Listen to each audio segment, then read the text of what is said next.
Hello friends, मैं Hamid Kaushik, Jupiter study abroad consultant Chandigarh से। आज हम बात करेंगे very important topic, specially for kids and for their parents. जो बच्चे अभी 10+2 करके फ्री हुए हैं या उन्होंने ग्रेजुएशन की है, तो पेरेंट्स और बच्चे देख रहे हैं कि स्टडी अब्रॉड अगर करें तो कहाँ करें, व्हाट आर द ऑप्शंस। तो मैं आज आपसे डिस्कस करूंगा दो मोस्ट पॉपुलर डेस्टिनेशन जो कि यहाँ से जो इंडियन इंटरनेशनल स्टूडेंट्स हैं मैक्सिमम जो जाते हैं यहाँ पे, वो कंट्रीज़। और दोनों कंट्रीज़ जो हैं वहाँ पे स्टे बैक का ऑप्शन है। आप आफ्टर फिनिशिंग योर स्टडीज़ आप पीआर के लिए अप्लाई कर सकते हो।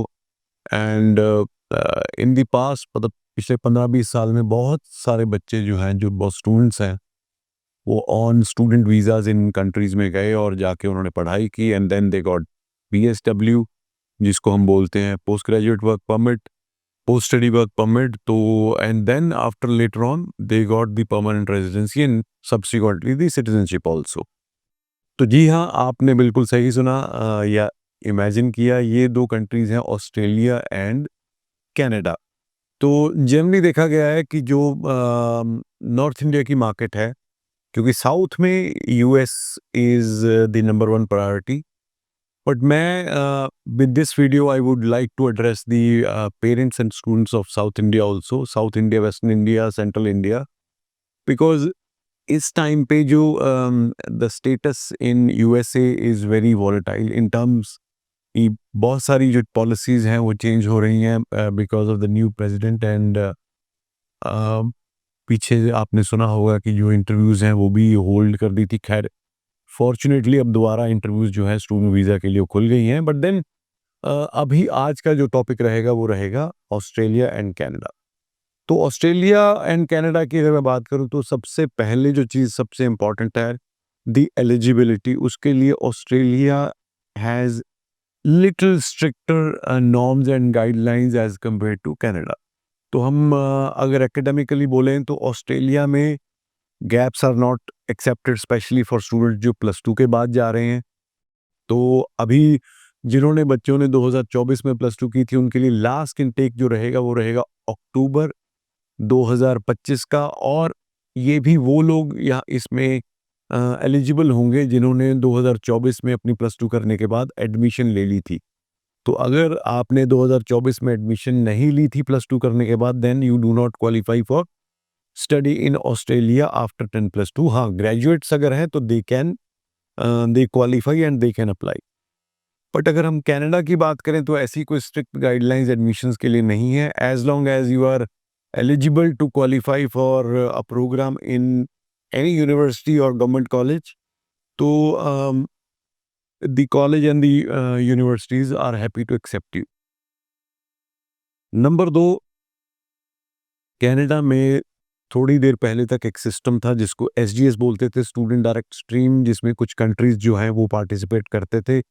बट अभी जो एसडीएस स्कीम है वो उसमें से इंडिया को बाहर कर दिया गया है।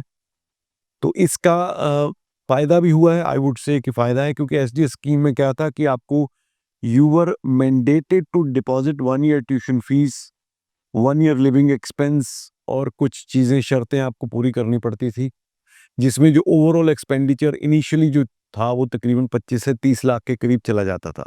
अब क्योंकि एसडीएस नहीं है तो ये चीज़ें मैंडेटरी नहीं है।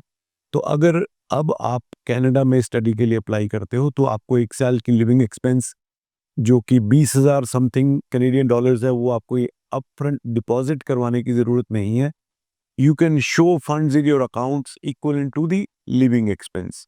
दूसरा, you are not required to pay 1 year tuition fee. It is not mandated now. आप 6 महीने की ट्यूशन फी देके भी कनाडा में जा सकते हो। ऑन द कॉन्ट्ररी, ऑस्ट्रेलिया में जो सब क्लास 500 है, that is meant for student visa. तो इसमें स्ट्रिक्टर गाइडलाइंस जो हैं वो जीटी की बच्चे को फुलफिल करनी पड़ती हैं, जिसमें उसको 1 साल की ट्यूशन फीस, 1 साल के लिविंग एक्सपेंस दिखाने पड़ते हैं, जिसमें अगर हम बोले, आमतौर पे बोला जाता है कि फंड्स दिखाने पड़ते हैं। डिपेंडिंग अपॉन यूनिवर्सिटी तकरीबन 35 लाख से लेकर 45 लाख तक के फंड्स आपको अगर इंडिविजुअल एप्लीकेशन है दिखाने पड़ते हैं। 6 महीने की फीस देनी है आपको, यहाँ पे साल की फीस का मैंडेट नहीं है, बारिंग 1 और 2 यूनिवर्सिटीज़। तो जो इनिशियल कॉस्ट आएगी यहाँ पे वो तकरीबन 13 से 14 लाख रुपया आपकी आ जाती है, जिसमें आपकी 6 महीने की ट्यूशन फीस होगी, आपकी लिविंग एक्सपेंस सॉरी ओएचएससी जो कि ओवरसीज हेल्थ कवर है, अगर आप ग्रेजुएशन के लिए जा रहे हो तो तकरीबन $2500 होती है अपफ्रंट, एक ही बार 3 साल की पे करते हो आप। अगर आप मास्टर्स के लिए जा रहे हो तो तकरीबन $1500 होती है। ऑस्ट्रेलिया में आपको पढ़ाई के बाद 3 साल का पोस्ट ग्रेजुएट वर्क परमिट मिलता है। सॉरी कनाडा में 3 साल का पोस्ट ग्रेजुएट वर्क परमिट मिलता है, बट अगर हम ऑस्ट्रेलिया की बात करें तो वर्क परमिट वेरी करता है depending upon your course and city where you complete your studies. तो ये 2 साल से लेके 6 साल तक का पोस्ट ग्रेजुएट वर्क परमिट होता है। अगर हम लॉन्ग स्टे या पीआर की बात करें, तकरीबन 2 साल पहले तक Canada was much easier in terms of absorbing students as a permanent residents. Australia में खैर शुरू से ही स्ट्रिक्टर नॉर्म्स रही हैं, बट अब मेरे हिसाब से दोनों जो हैं वो एक सेम पेज पे हैं अगर हम बात करें परमानेंट रेजिडेंसी ऑप्शंस की। तो दोस्तों, जैसे हमने वीज़ा एंड इमिग्रेशन पॉलिसीज़ और एलिजिबिलिटी अभी डिस्कस की है, तो सेकंड मोस्ट इम्पॉर्टेंट क्राइटेरिया है to compare both the destinations, tuition fee and living expenses.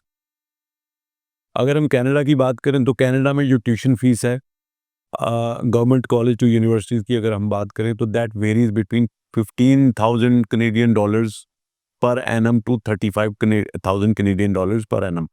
तो ऑफ कोर्स ये आप जो इंस्टीट्यूशन चूज कर रहे हैं उस हिसाब से वेरी करेगी। जो लिविंग एक्सपेंस हैं कनाडा में साल के जो जिसके ऊपर जीआईसी थी अप्रॉक्सीमेटली 21,000 कनेडियन डॉलर्स हैं।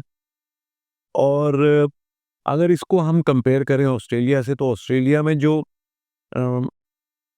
ट्यूशन फीस है, देखो मैं यहाँ पे सिर्फ यूनिवर्सिटीज़ को कवर कर रहा हूँ ऑस्ट्रेलिया की, प्राइवेट कॉलेजेस को मैं कवर नहीं कर रहा हूँ, because private colleges in Australia have very poor visa success rate.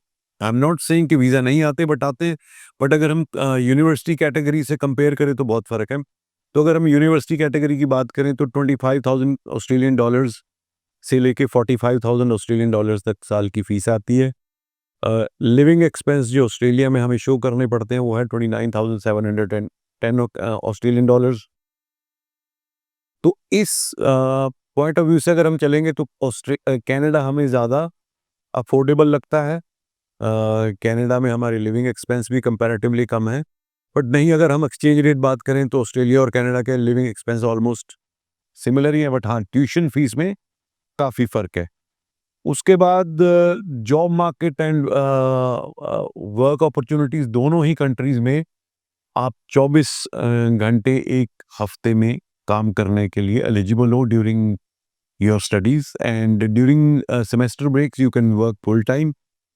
Canada में जो एवरेज वेज रेट है पार्ट टाइम जॉब का वो तकरीबन 15 से 16 कनेडियन डॉलर्स पर आवर है, बट अगर हम ऑस्ट्रेलिया की बात करें तो 25 से 26 ऑस्ट्रेलियन डॉलर्स पर आवर का वेज रेट है। दोनों ही कंट्रीज़ में आईटी, इंजीनियरिंग, हेल्थ, फाइनेंस ये वो सेक्टर्स हैं जहाँ पे जॉब्स अवेलेबल हैं। इसके अलावा और भी स्पेशलाइज्ड फील्ड हैं जहाँ पे जॉब्स अवेलेबल हैं, जैसे कि फार्मेसी, क्लिनिकल लेबोरेटरीज, काउंसलिंग के लिए बहुत ज़्यादा ऑप्शंस हैं, सोशल वर्क के लिए स्पेशली अब ऑस्ट्रेलिया में ऑप्शंस बहुत खुल गए हैं। तो ये जो वर्क और जॉब अपॉर्चुनिटीज़ हैं, ये अगर हम बात करें तो दोनों कंट्रीज़ में है। एजुकेशन सिस्टम दोनों का सिमिलर है, बट कनाडा में अगर आपने मास्टर्स डिग्री में यूनिवर्सिटी में एडमिशन लेनी है, so they require 4 years graduation degree, यानी कि बैचलर डिग्री 4 साल की। I would say 85 to 90% universities जो हैं वो 4 साल की बैचलर डिग्री मांगती हैं, या फिर आपने 3 साल की बैचलर की हो और उसके बाद 1 साल का वर्क एक्सपीरियंस हो। ऑस्ट्रेलिया में ऐसा नहीं है। ऑस्ट्रेलिया में आप because their education system is like India, so आपने अगर बैचलर डिग्री 3 साल की है, you are eligible to directly apply for a master degree. Climate weather अगर हम बात करें तो ऑस्ट्रेलिया का क्लाइमेट वेदर जो है it's very reasonable and comparative to India, जबकि अगर हम कनाडा की बात करें तो एक्सट्रीम टेम्परेचर्स हैं, -20 -30 तक चला जाता है विंटर्स में। Summers are relatively good in Canada. उसके बाद अगर करंट जियोपॉलिटिक्स की बात करें तो although Canada has always been away from the active geopolitics जो कि इस टाइम पे भी चल रही है, बट somehow क्योंकि ये कनेक्टेड है अमेरिका से, यूएसए से, तो कोई ना कोई थोड़ा बहुत उनको इम्पैक्ट ज़रूर आता है, इकोनॉमिक पॉलिसीज़ का भी और जियोपॉलिटिकल ऑप्शंस का भी। जॉब मार्केट अपॉर्चुनिटीज़ दोनों कंट्रीज़ में हैं, डिपेंडिंग द प्रीरिक्विजिट इज़ कि आपके पास स्किल होनी चाहिए। अनफॉर्चुनेटली पिछले 10 साल में क्या हुआ कनाडा में कि most of the students they went for simple diploma courses in colleges. जो तो डिप्लोमाज ट्रेड के लिए करने के लिए गए थे, they have got immediate opportunities, immediately उनको जॉब मिल गई और then they got permanent residency also. और जो लोग कनाडा में सिंपल बिजनेस के या इससे रिलेटेड ऐसे डिप्लोमाज करने गए थे, उनके लिए बड़ी दिक्कत आई। तो अगर हम बात करें एजुकेशन सिस्टम की, universities in Australia, even if you do accounting courses और बिजनेस रिलेटेड कोर्सेज, अगर आप अपनी डिग्रीज यूनिवर्सिटी से पूरी करते हो तो you stand much better chance of a great career as compared to the colleges in Canada. Quality of life दोनों ही कंट्रीज में अच्छी है एंड सेफ्टी मैं कहूँ तो safety I would rate Australia higher on safety, because Australia की advantage है कि इट्स बिल्कुल साउथ में जाके अपने एक बहुत आइलैंड नेशन है जो कि it is not connected to western world, जिसको हम अमेरिका, यूरोप या इधर बात करते हैं। So it has very little और no repercussions of geopolitics going around around the globe. Situation अगर अनसर्टेनिटी की उन वहाँ पे है तो यहाँ पे उसका बहुत ही लिमिटेड, क्योंकि ये सेल्फ सफिशिएंट कंट्री है।